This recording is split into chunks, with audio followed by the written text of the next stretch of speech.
All right, welcome back to The Devil in Detail, the Grendel Reread podcast. I'm Eli. I'm Ben. It's episode 45, I believe. I think so. The Devil's Legacy, issue 3. Christine Spar, things are heating up and the story is rolling on. Ooh, baby. Before Number we get too 3 deep in into it, Grendel Volume 2. What did you do this week, Eli? Oh man, putting some crossing those I's and dotting those T's on the final print of Image Grand Design Disaster. It's at the printer now. Don't have to talk about it anymore. It's done. Moving forward, I met with Babe Lord, a band that I'm producing a comic for yesterday.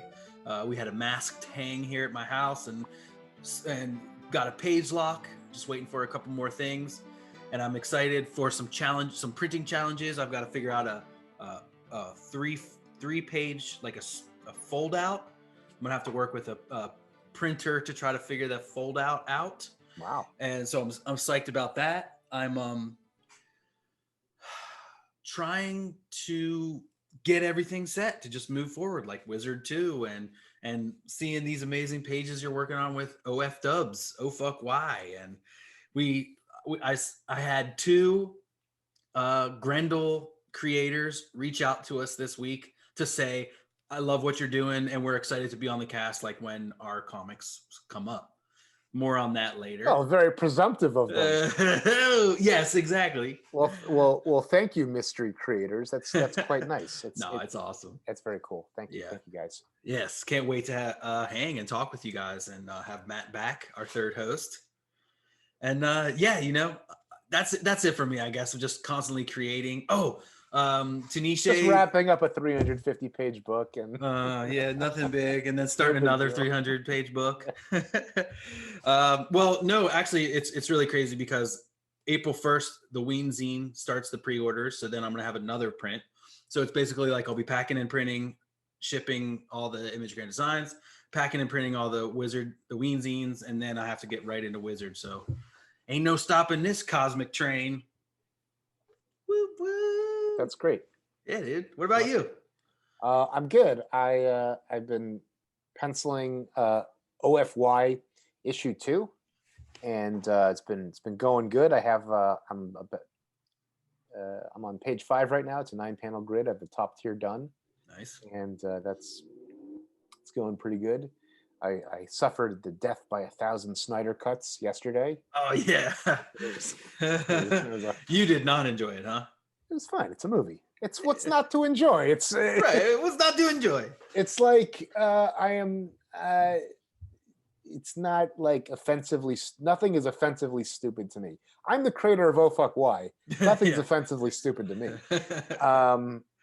And I am in talks for an interview that I'm conducting for Wizard number 2 with the, globally speaking, the biggest creator I've ever talked to.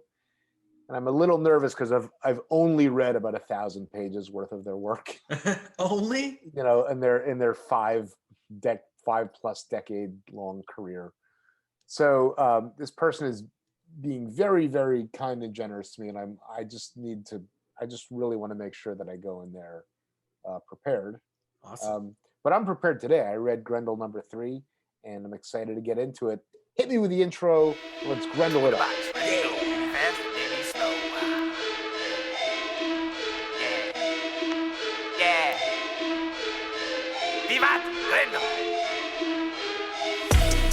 It's like the devil is my best friend. Hunter rose with the pen to the fork end, or till time end. Like Orion, Jupiter, my kin, bloodline private. We control the whole shit. The wolf won't beef, then we feast off the rip. Behold the devil in detail. Behold the devil in detail. All right, we're back. Thanks again, Manus and Laserdisc, for the great intro, as always. And, Jazz is dead. Still grooving to that, probably. All right, so here we are in The Devil's Lash. This is issue 3, and we open right up where the cliffhanger from last week was. Christine is right as Grendel now, and she's in the devil's lair, in the demon's lair. And he's like, hello, Miss Spa. Like he knows exactly This immediately. is so Bond villain. Exactly. that was my thought. Hello, Miss Spa. Yeah, man. Yes, it must be you. He knows. This is great. I also want to just point out the wraparound cover. Yeah. It's really funny because all of these, obviously we're all familiar with the front, but I swear I didn't see the wraparound image until this read through. Yeah. And it's just like it's amazing. so intense. Yeah, it Yeah. really the panders, like the way that they do like the fabric and the hatching, it has it's awesome. What has been known to be called like the outlaw style to it, like the really intense kind of stuff. So anyway, very cool. Anyway, awesome. Yeah. Back to this story. This one's inked by Rich Rankin, who is a veteran inker, Kamiko, Marvel, Mage, Elementals, and Devil by the Deed. Oh, and when I think about the inks on Devil by the Deed, I think of how slick and lush those like under the nose shadows and like crook of the dimples and the smiles are. Mm-hmm. And this is his one issue here, and my guess is that he is pinch hitting in the time crunch. Because it's fine work, but it's not quite as fine as what we've seen in the other projects, and it looks like the pressures of a monthly book perhaps are catching up for the first time in the 38 issues of monthly ongoing Grendel. And that's just fine. Yeah, it is. Yeah, I don't think there's a lot here, and they probably had to get it going fast. And again, we'll be looking at the different colorings from the Kamiko to the Dark Horse. Mm-hmm. This issue in particular, there's a lot of changes. Like this in the Kamiko, it's bright yellow. This is a bright yellow page, right? And in the Dark Horse, it's like dark. The top ceiling, as you can see on the screen, it's completely black, and yet in this one, it's like bright yellow. So it just really goes to show the difference that coloring makes. Yeah, I think that I'm reminded of that story that Jim and Ed tell about that one issue of like X-Force that was colored using that's like super day glow and crazy. Right. And the reason is because it was colored using a Kamiko guide where everything is shifted, like probably on the guide, it's a little bit brighter in some places and darker in others. Right. And I kind of get the sense looking at this Tom Vincent work that you're a little bit blind on the Kamiko color guide, where you might be doing one thing with Doc Martens or with the color codes, and then it comes out and you're looking at maybe something slightly different. Yeah, it's crazy. I'm making a note to remember that Tom Vincent is the Kamiko, and that right Jeremy Cox, because we keep saying it. Yeah, but I think that Jeremy Cox here, he, as always, he's bringing a lot out. You know what I really enjoyed on this first page is this weird like brick screen tone behind the inset on Christine. Right. And they do it interestingly in the Dark Horse too. Go ahead. Yeah. No, that's what I was gonna say. Oh shit. Sorry. It looks good. Well, it's weird because like the border, Jeremy Cox's border matches the Sharks shirt, whereas Tom Vincent's brick background matches his tie. So there's like these attempts at harmony, but I think that under this like 1999 Photoshop, you're getting just a little bit more success. Yeah. The art on this, the other goon with the glasses and the shades, like that's wild. That's some Picasso shit going on right there. His body's his bow tie here and his it's kind of crazy. Yeah, he looks like he stepped out of Cool World. Yeah. Christine is pissed right here though too. She's like, "You son of a bitch! You killed my son and you kept his eye. Disgusting, blob."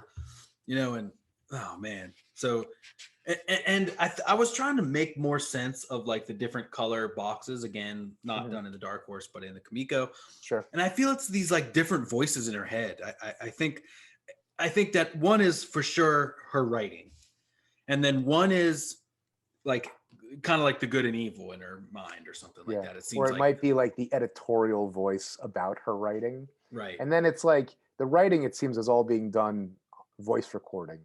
Because there's a part later on where she says, I'm writing this while I'm staked out. And it's like, oh, really? Like, Yeah, really. Yeah, So- and again, it's just like how we'll say like I'll write you a text or I'll Right. you know. Yeah. I mean, I think you're right that it could be the like kind of a schizophrenic sort of I mean, what but- the but- note of the thought. but it's confusing that they decided not to carry over that technique into the Dark Horse. I mean, it's like they obviously must not have put a ton of thought into it if they were like, this is not a narrative thing that we're going to continue. So anyway, I think that is a valid question. It might have been something that Tom Vincent was doing without direction, and they were like, maybe this isn't working out maybe it didn't work out as well as we thought it might have. right, like maybe I'm like looking way harder into it than it really is. Like it was just coloring choice. It has nothing to do with multiple inner monologues of Christine Spar. Speaking of coloring choices, let's turn the page for our first spread where Absolutely. this weird guy with the weird hair and glasses is Mm-hmm. dispatched. And here's one of my very favorite bits where she discusses the infrared lenses that Right. Hunter put into, she smashes the light and she gets a little, oh, hey, Grendel vision. All right. Interesting. Yeah. I'm I'm beginning only to now realize beginning to, yeah, how amazing he really how was. much. Yeah, man, that's great. So cool. And like we never once heard of that. But I mean, it's almost expected. Like he had to have something, It's just like the fork. Like do we see any more fork shenanigans? Any more Gizmos and fork, stuff? yeah, fork gizmos. No, but there is one where listen, Hunter would smash the light and kill people in the dark all the time. Yeah. It happens at least 5 times throughout his absolutely his shit. This is I mean, the color on this one, it's not too drastically different. It's just again more like just shaping things a little more. Some of these like bright light flashes that aren't necessarily it's needed. odd because the light goes out, and so I really like what Jeremy Cox does on his like light yellow orange airbrush. Yeah, that is cool. But then the light doesn't really go out, in the scene, so it's right. could have been a bit darker.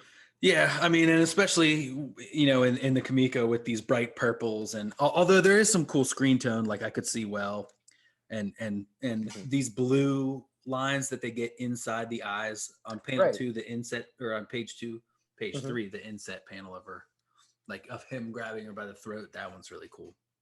The action layout is super kinetic because there's she never lands a blow on Tujiro, and he just grabs her up. Yeah. Oh my god, he's just like whoosh.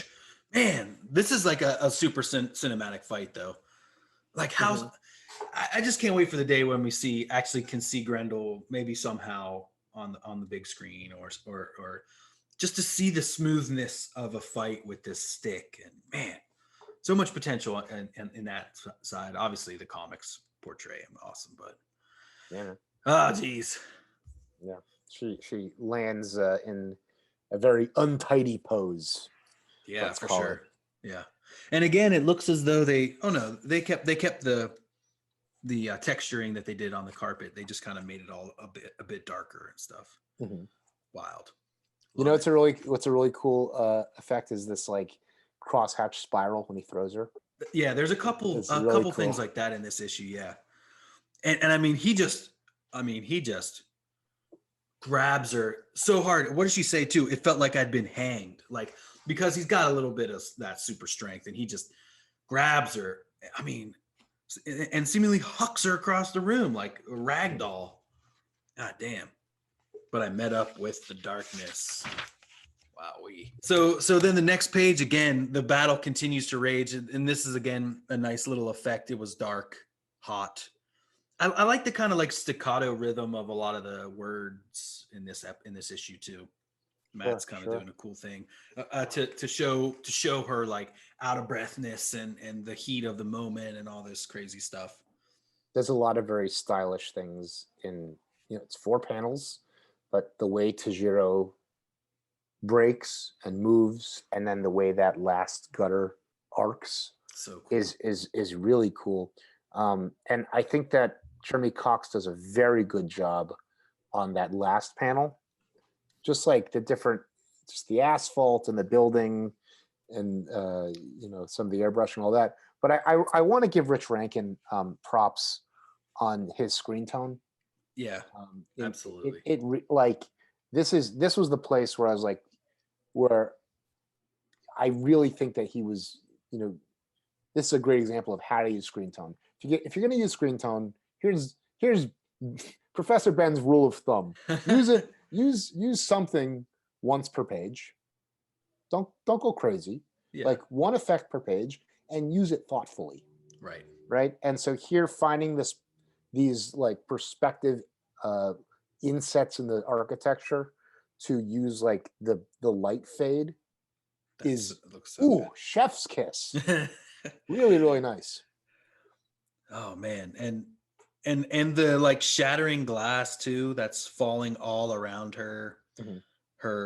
This is a great panel. And honestly, the Panders use, the way that they break their pages down and the way that they're, you don't see pages laid out like this anywhere else. Like you don't see pages overlapping legs and like a leg coming from one panel being overlapped by another panel and then going into the other panel to cut off the toe. Here on page 6, it's like, it's wild. Wild. I think I mentioned in one of the 2 earlier episodes that sometimes the overlap can be distracting. And on this spread, everything's crystal clear. Oh my God, yes. Looks really great. I especially like this one where she's got the rope on page 5, mm-hmm. and just like the way like the inset is over her and then her foot is overlapping. It's that's what I meant. I didn't mean to say 6. Oh, yeah. That's what I was it's just like you're guided very, very nicely. One thing that the purple sky and the headlights in the spiral. Yeah, Jeremy Cox really makes that work. Yeah, much better. I almost didn't even notice the spiral. Yeah, not at all. Like, but it's weird too because the way that they changed the like the car lights and stuff. Like it seemed like the last couple issues they spent so much time to make it look like Grendel Eyes, to have this one panel look, I guess, one to the top of that stack panel. It's just like they're just dashed off. It seems that effect is going to be later on here. I think what's going on in Kamiko coloring is that in the guide, those 3 colors, those 3 blues, there's enough contrast in them where it's like, oh, these are all related. And then when you get to print, they just like slam up against each other. Yeah, it looks like it. Yeah. But this is an amazing thing. Like he grabs her and throws her out the window, right? He like, mm-hmm. So he grabs her by the collar then, and he's just like, this is it. There's no more of this. Chucks her out the window, and luckily she left that rope there that she climbed up, and mm-hmm. she's like basically grabbed my life. I flailed out at the night, grabbed my life, like as she's falling. It's this insane thing, and she's just it's a rope that goes down 11 stories, and she kind of like exactly. My hands are burning. All right. Landed hard enough to break an ankle. Didn't. My brain throbbed. My feet hurt. My breasts ached. Made it to the car. All I could think. Cross the street. Go to Brian's. That's really cool. Tujiro wasn't looking out the window. I know, right? What did he do? Just throw? Yeah. And he's like, Brian Lee Sung, eh? Perhaps I won't go to that cast party later. Bun, bun, bun. She's all beat up. And so she stumbles. She leaves her shit in the car and just goes to his house. Exactly. And she stumbles in and, oh man, rings the doorbell, and she's like, Brian, please, it's Christine. I know I'm early, because if we remember from the last issue, she was like going to do the Tushira thing first. Then she was going to meet up with Brian and then go to this cast party, and tried, I guess, what was her plan with that? She was also trying to get to Tujiro that way? she was his date. She was his +1, so that she was gonna try to land an interview with him. Ah, that's right. Oh yeah, so that was still her alibi. Yeah. That she was working on. And one of the cool things that's happening here is all the bruises they just look a lot better under an airbrush. Right. Yeah. Than when I was reading the Kamiko, I was like, I know this is gonna be different. Yeah. Yeah. I'm looking at the new colors in the it's a rough effect. Yeah. I mean, it's just straight dots, like blue dots, you know. Mm-hmm. It's interesting too. I mean, the way that they do the shines on Brian's face too, just kind of some like yellow dots. And he's got a nice Keith Haring sweatshirt on. He is wearing a Keith Haring sweatshirt, which looks a lot better when it's got more color. Yeah. A lot of these faces in this issue, I think because of the time, that you can see it kind of leaning into this the Patrick Nagel with a little bit of flatness, where it's like, let's just make these faces look really stylized. And there's a few that kind of veer into the realm of like Asian woodcuts a little bit, where it's like super, super flat, and like the way the cheekbones are working is not, it's like, we got to get this done. Yeah. And that's what it is. Yeah. And, she comes in and she starts to like weave this kind of backstory again, just like how she set herself up for being drunk with Ginny. It's this kind of bait and switch. Oh man, muggers, they took my purse. I fought them. And she's like, Brian Lee's like, oh shit, come on, get in here. And he starts bandaging her up. And then he's kind of like still asking her questions. He's still kind of like, now wait a second, you said it was 4 people? And she said, no, I said 3. And, a lot of people from Manhattan have to learn karate. I myself know kendo. Yeah, she's talking about, I got to keep it's like a crosswind. I got to keep my lies straight, and maybe I'll end up convincing the part of myself that's still not a possessed ninja assassin, that this is all good. And it's really kind of like, well, Hunter never struggled to keep these lies straight, because his mutated brain was built for that. Yeah, I just feel like also Hunter was never in a situation where he ever had to explain anything to anyone. The only person he talked on anyone. To, right? Yeah, only person was Larry, and Larry didn't give a shit. Yeah, he was all business.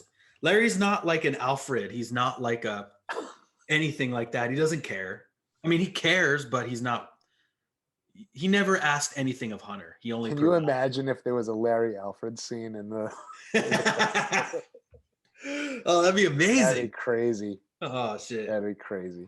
Like it was like a really stressful thing, and Alfred was like, "Can I bum one of those or something like that?" That'd be great. Cool.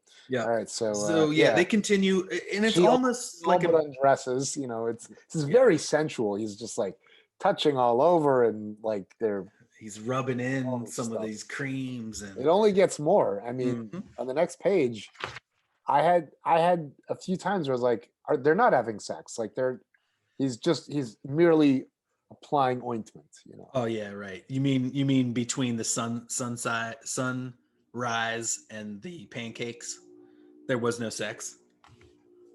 No, she wakes up on the couch and he's already dressed. Yeah, that's right. Are you saying you think there is? Or? No. See, I almost thought he went to the party, but I guess he didn't end up doing that. I thought he put her to sleep. He's like, Tujiro didn't even show, so it wasn't a loss. Okay. Yeah, right. But then I thought he alluded later something like, I didn't even end up going. I will say that in Tom Vincent, the graphic match from the sunset to the pancake, because it's the same color, right, is more effective for some reason. Agreed. Yeah. There's a strange tangent that occurs there, and I'm not sure if it's helping or hurting between the pancake and the sun. It might be helping. I'm not sure, but it's. I feel like I would have just put it over a little bit so it's inside the sun. It's a cool match. Yeah. I like it. Yeah, it's interesting. I like those kind of like those soft dissolves that a movie would do to show like a headlight into the moon or sure that kind of shit. There's one in my class that I use that it's not great, but I still use it. And it's from Bram Stoker's Dracula. And it's a close up on the dot in a peacock feather. And it dissolves into the light at the end of a tunnel. And it's like, and I'm like, well, that's a graphic match. It's not a good one, but there it is. You know? This one's much better. Yeah. That's cool. Yeah. And so, yeah, she is having a dream where she was squeezing Tujiro's neck and laughing and loving it. Right. Until she begins to smell butter as she's strangling this giant kabuki man. And then she wakes up to some amazing steaming hot pancakes. Yeah. They have a long conversation in a conveniently composed room. Plenty of room for text to just fit right in there. Float in. Yeah. This interesting France 2004 poster in the background. At once was the far future of 2004. Dang, that was so long ago. 2004? God. Yeah, I was a student. I had just moved to Burlington, Vermont. Yeah, there you go. Interesting. And so they continue to have a thing, and then they kind of have like this like moment of silence where you do see perhaps some sparks fly. Yeah, they each laugh so hard that it necessitates scream balloons. Yeah. They're having a good time. Yeah. And then it's that kind of like, yeah. And then they just kind of look at each other. Yeah, there's always something nice is going on. And I dig it. You know. The next page is, they're just kind of ending their conversation, and she's like, I gotta go, I got lots of stuff to do today. And he's like, hold on, now why don't I give you a tour of the city? Come on, we can hang. She's like, no, it's fine. I gotta get going. I got a lot of stalking to do. I mean, shopping. Yeah, right. And so yes, like you said, he kisses her hand, and then she's out. She's out. Just like Tujiro the second time. Yeah. This time exactly. It's a nice hand. A nice one. Yes. That's Which nice. that kiss will be referenced later. The coloring on this page kind of continues with the same. It's they do change his shirt from a Gordon Gekko style pink shirt with a white collar and cuffs to just like a normal seafoam green color. But, yeah. All right. Then we see her next page beginning to what's the name? Not stalk, but to surveil. Stake out, exactly. So she's staking out the shark this time. She's circling the shark, much like he would do. She follows him down into the red light district again. Really cool panel layout on this with the kind of like shine. Yeah, I like that a lot. And this flying cab is tremendous.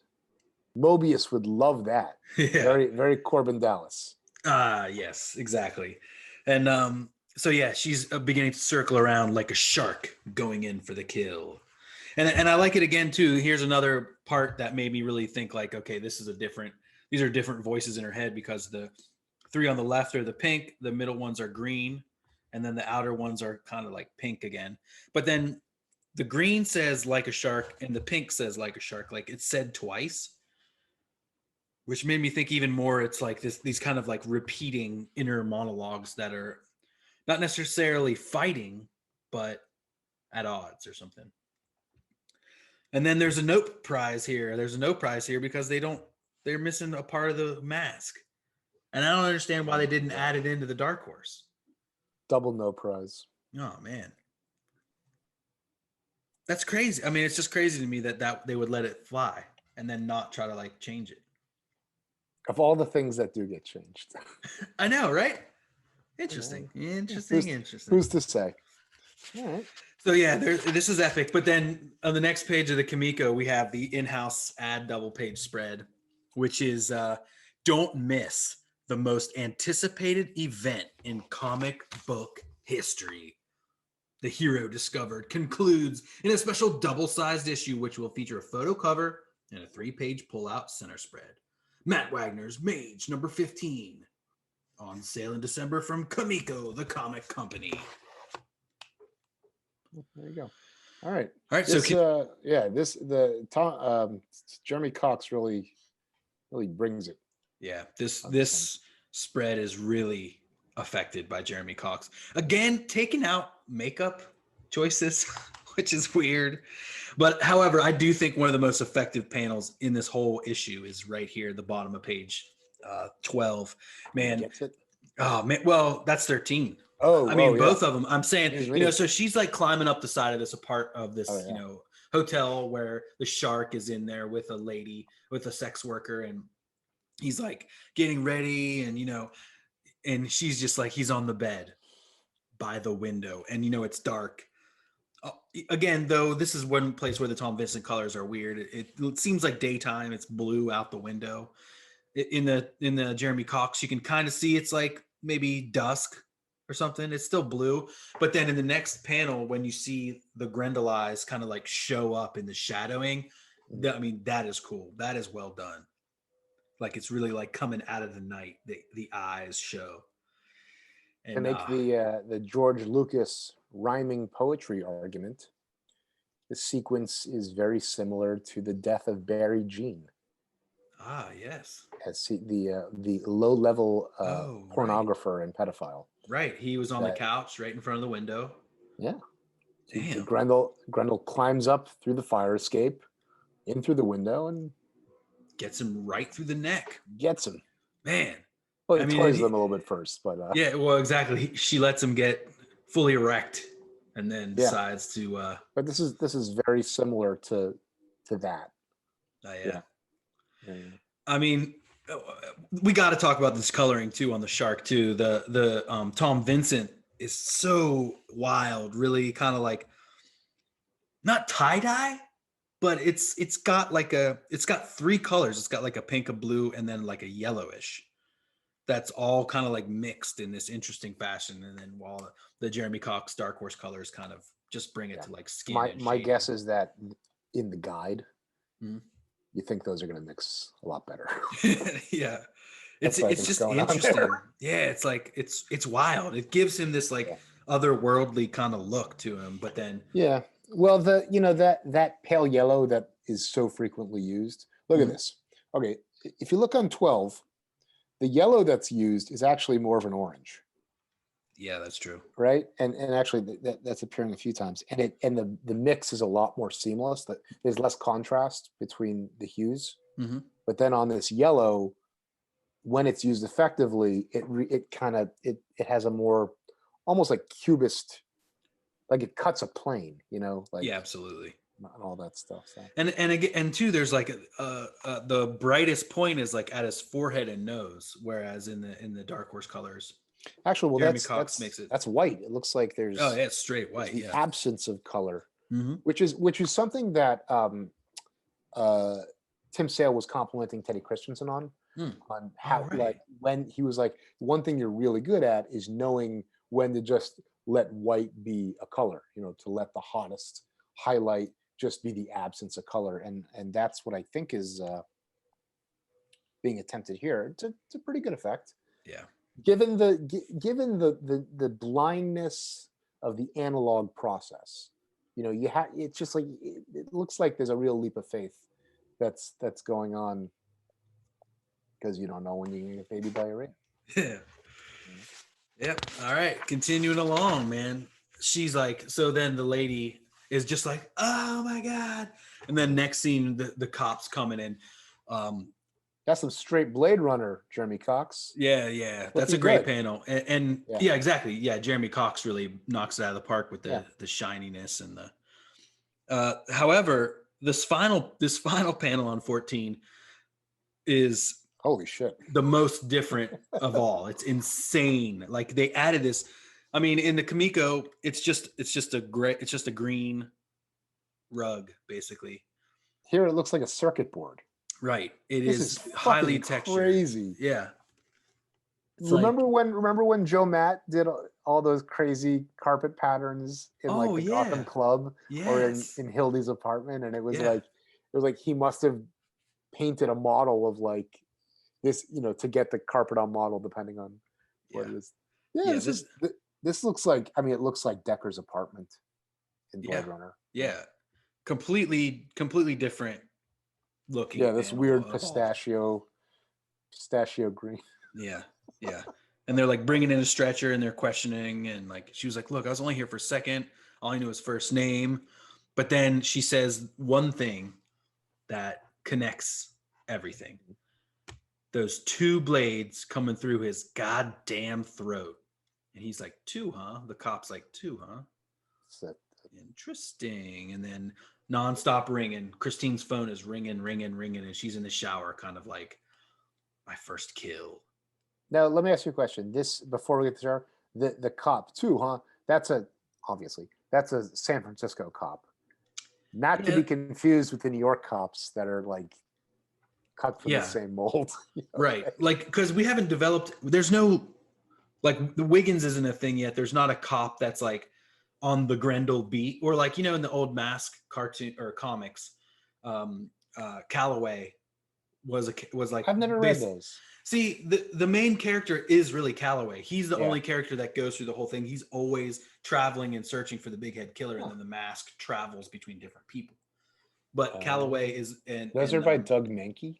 Doug Mankey and John Arcudi. Yeah. Those must be great. I love them. I've read them numerous I should read those. Oh, they're great. I feel like when I was...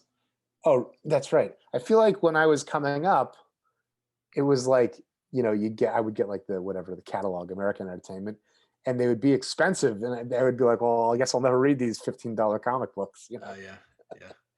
I started collecting those early because obviously I love the Jim Carrey, and I don't think I was like reading the books before, but as soon as like I put it all together that it was a book, I like immediately started looking for them and finding them, and it was like, this is so great.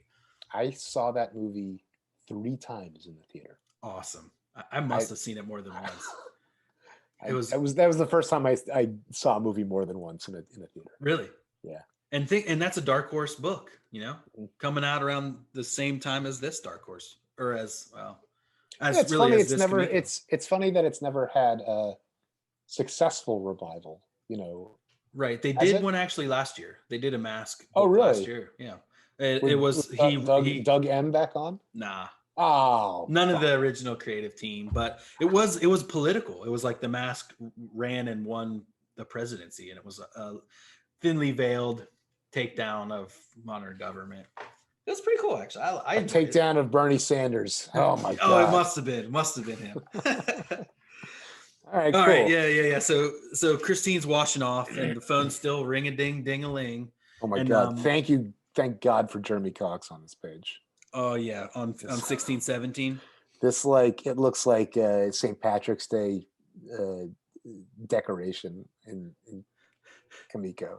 Yeah. And the way he ties the color on the sound effect to the buttons on the phone is a nice, simple touch.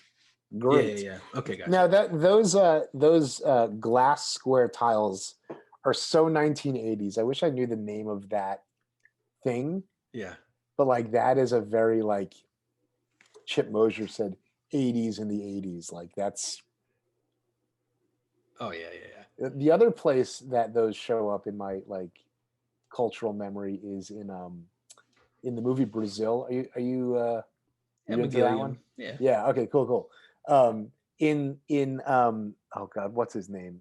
Is it Ian Holm? No, Ian Holm's in that movie. Oh gosh, the main he's character. Not the main guy. Yeah. No, whose name is escaping me now. The Sparrow, the High Sparrow. Yeah. In his apartment, those square glass tiles are everywhere. It's very 80s neon noir future. Anyway, great. All right, so next page, as the book turns, Christine's getting out of the shower.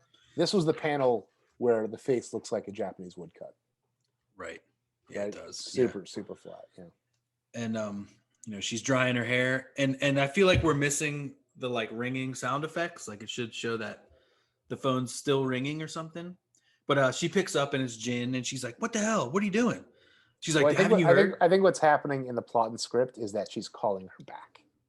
You think so? Yeah, without the dialogue. If you just read the pictures, that she sees she has a message, and then she's star 6 She just 9. knows it was from her. Yeah. She's the only person that knows she's there. Right, so it's she calls back, and then She's like, I know. Like, what are you doing? Like, the bodyguard got killed. And she's like, oh, did he? And she's like, zip it, teen. I know you did it. And she's like, Regina, you're getting neurotic. Have the police been biting? And she's like, don't change the subject. I know this. And she's like, nah, don't worry. They have, I said, besides, they probably have your office phone bugged too. And she's like, Chris, don't, damn it. She like hangs up. And then what is going on here with this guy's sandwich? He's like, a slob. Yeah, it's a the cops are like, they did have it tapped. He's like staring at the wires. But then he's got like a full sandwich with. It's a sandwich that his mom packed him. Also, it's not. He's like dripping down his face. It's like a paper bag lunch sandwich. Yeah, it's an Italian BMT kind of deal. And he's like, now what the hell is all this bullshit? And then we see this kitty and this grisly hand says that would be all. Braxton, transcribe that. Yeah, this is my favorite part because this is where they call this is where Argent is calling the shots. They call him sir. He's giving orders. And it's like everything that we're like, oh man, he's not just a consultant. He's like he's got a little bit of weight in the PD. Mm-hmm. And then we see this shadowy figure still. Yeah. This is also the first time that you get like any detail on the wheelchair. I think. Just the little bit on the back there, you see it? Yeah. Shadowy figure. Whoever could it be? We'll figure it out. We will. Turning the page, we get the Kamiko blimp. We get the hype page, the Kamiko hype page. Ginger Fox, Grendel, Robotech, Elementals, and we get introduced to Geraldine Pecht, the new art director at Kamiko. Yeah, good stuff. This scene under Jeremy Cox in Brian's apartment is much more appealing. Agreed. Yeah, it just looks a lot better. Yeah, I mean, again, it's like this was another page where it kind of seemed like, well, okay, so let's just start off. So Brian Lee Sung's in his apartment. He's reading. He's got the news on in the background, and then he starts to hear the news story about Tujiro's guy getting killed and how it was two blades, much like Grendel. And then you can kind of see on the spine of his book that he's reading, Devil by the Deed. And he's like, oh, dang, what? I wasn't sure if it was, I mean, it must be Devil by the Deed. I mean, yeah, there's no other. It's like, since that's the woman he's rubbing salve on her shoulder and all that. Yeah. Well, it could be the Grendel book that Matt read when he was younger before he started this. Or it could be another book about Grendel that's been written in the last 40 years, right? True. I think in the last episode, I referred to there being 20 years passing. It's really been 45 years since Grendel died. True. Something, right? So, because he died in. Christine wrote the authoritative book on Grendel, but there's other the unauthorized biographies. And stuff. What was it? There's a stage production of such and such that was in Christine's Stacy's room. I really enjoy what the letterer, whose name escapes me, does with these electronic TV balloon. I've never seen it. I've never seen it. Yeah, I've never seen anything quite like that before. It looks great. Yeah. It has kind of an 8-bit Mario quality to it. Steve Haney. Steve Haney. Nice job, Steve Haney. Yeah. And so then he's like, oh, could it be Grendel? Like they took out, they got this surprise lines in the Dark Horse, but it's much more prominent in the, and they did something interesting else too. There's like some weird cross hatching on Brian's teeth here, maybe to show that his mouth is open, but then in the Dark Horse, they took it out. I think that's the 11th hour wreaking havoc on Rich Reagan's skill set. Like, why did they take that out and not add the bottom of that mask? Well, no one saw it. I like the Keith Haring graphic behind this newscaster's head. The murder. Yeah, the chalk outline. Yeah, it's really cool. Next page too is great, man. The jagged borders, genius. Well done, Panders.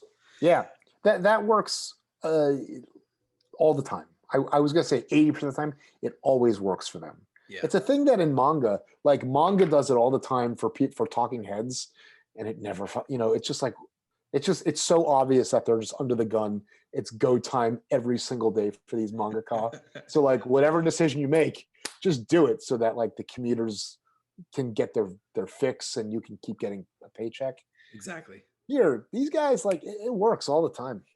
Yeah, I love it. Now, one thing here with the colors, we've got to talk about it. It's definitely nighttime. I mean, they make it a thing of saying it's nighttime. However, when she's climbing the side of the building, it's like they chose like a gray background.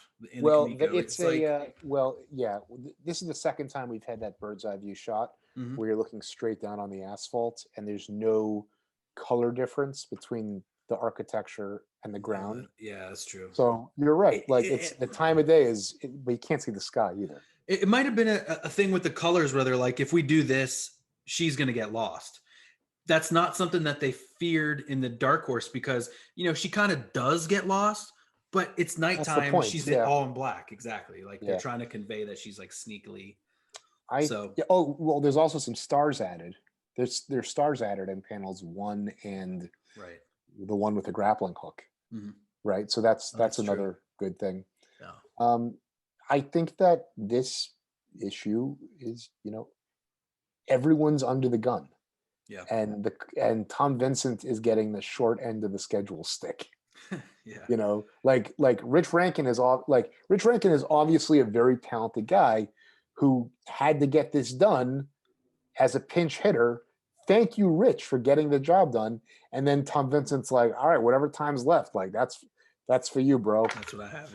Yeah. So Jeremy Cox is showing us what it looks like when you have a lot more time. The schedule that the work deserves. Yeah. And it looks so much better under him. So. Yeah. This one, I do think the Dark Horse colors kind of win. They win this week.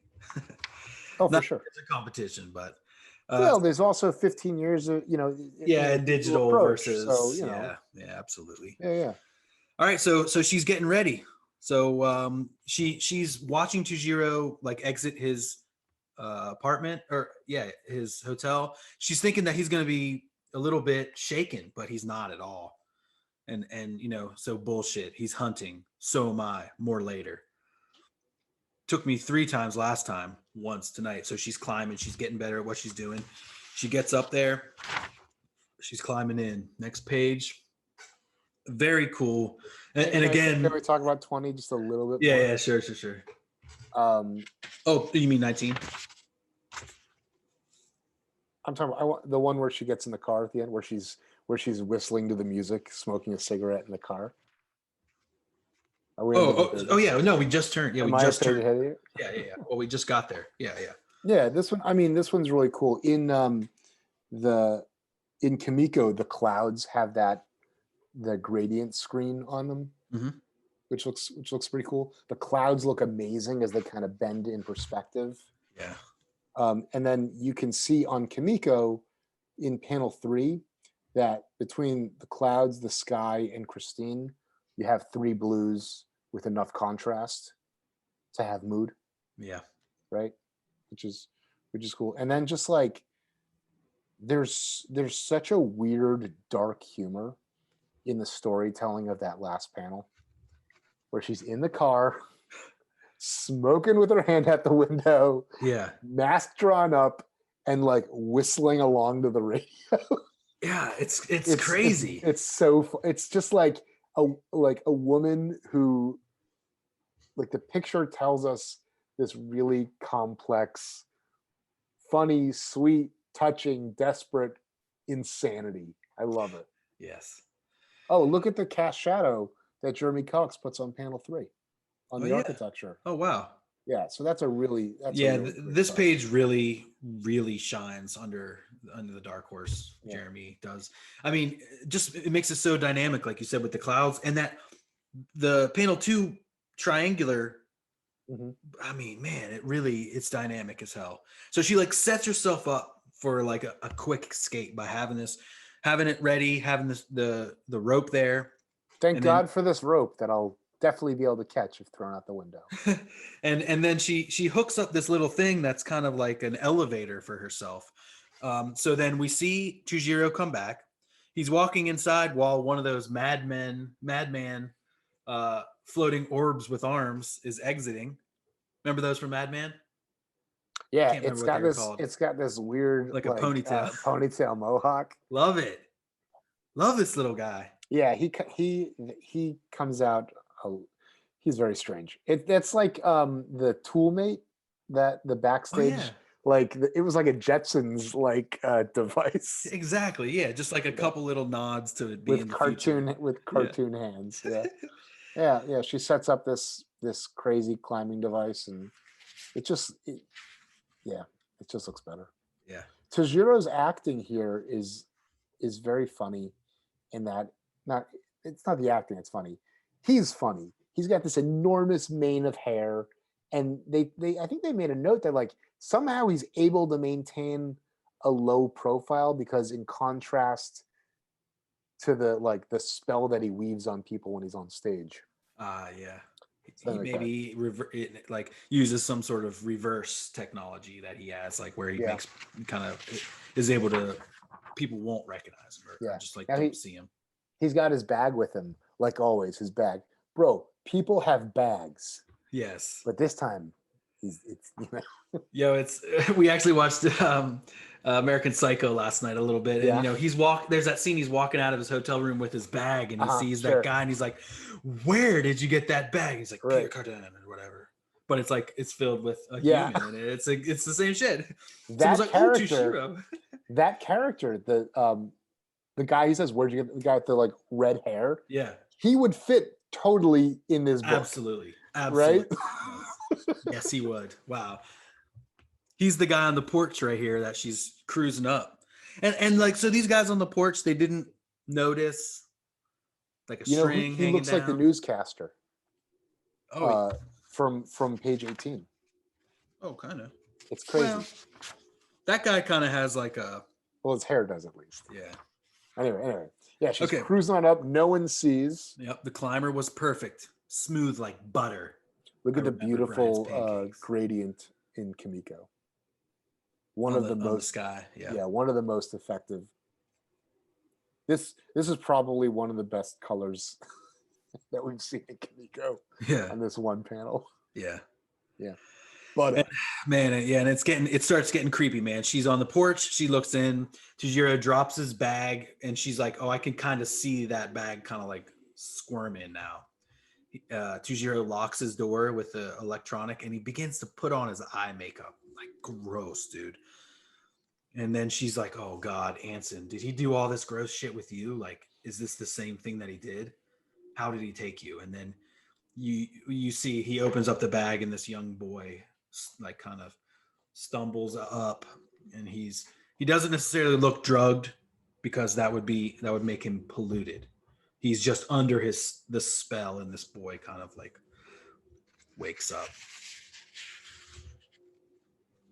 Should we keep going? The colors again. We must. Oh man. And then she said it must have been Tujiro himself, and really, really great color work on this one. The panel 3, the eyes of Tujiro with like the fists like this, the little boy waking up, and then and suddenly, look at the way the Christine's mask is in the gutters. That's really cool. Yes, really sophisticated stuff. And then and she's kind of from behind, so she just sees him kind of like lean in.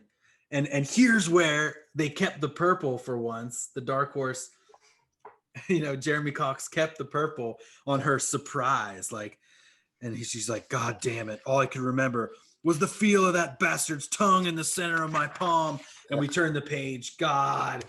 And he turns and is like vampiric. He's vamping out.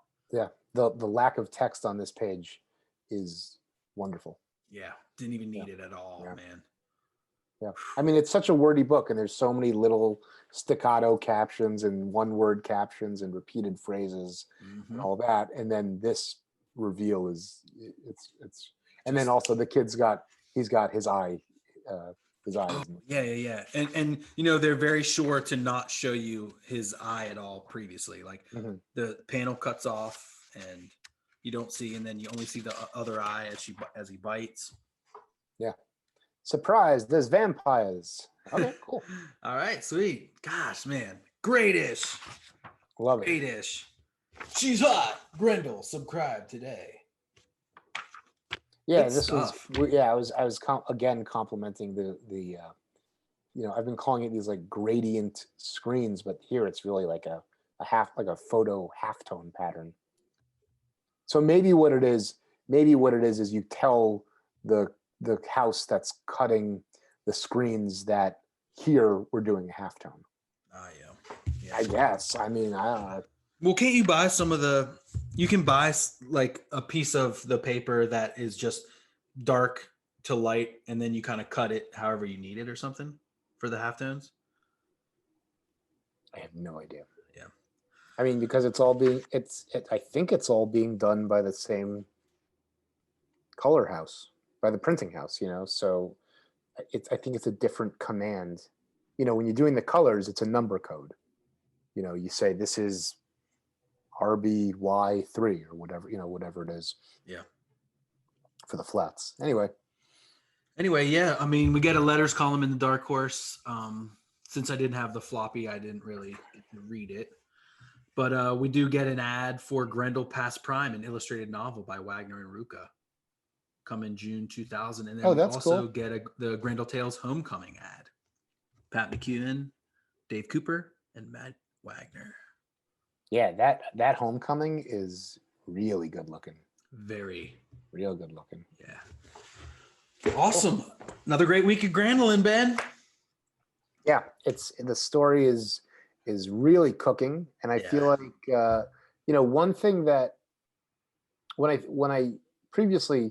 thought about this story in my head, it's like all versus Tujiro. That's really not the case. It's sort of like broken up into 2 or 3.5 different arcs, and the story is cooking, and the subplots with the NYPD in Argentine, New York that's really what I'm getting into, and also just like her own like self-deception and self-delusion as she kind of sinks deeper and deeper into who she's becoming. Absolutely. That's what's hitting me this time. Yes, me too, man. A lot of different things. Like I feel like I'm just coming at it from like having not read it, like because it was so long ago when I read it that almost everything is like I'm picking up anew, and again, I mean, it's just really interesting to compare the colors and see these different choices.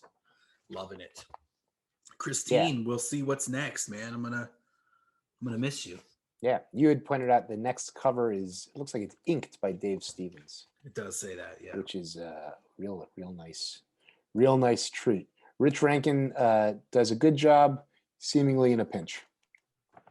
Yeah, and I mean this story. I mean it has her first kill.